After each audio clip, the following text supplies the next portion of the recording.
रितेश पांडे का एक गाना जो 2 साल पहले रिलीज हुआ था, आज वो 600 मिलियन क्रॉस करने वाला है।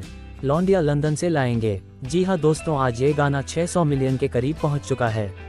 आपको बता दें कि यह गाना 2 साल पहले वर्ल्ड वाइड भोजपुरी से रिलीज किया गया था। यह एक न्यू ईयर सॉन्ग था, लेकिन ये गाना मार्केट में इतना धूम मचाया कि आज तक का सबसे ज्यादा बजने वाला न्यू ईयर सॉन्ग बन गया है। आज भी ये गाना डीजे पर बजता है तो लोग झूमने पर मजबूर हो जाते हैं।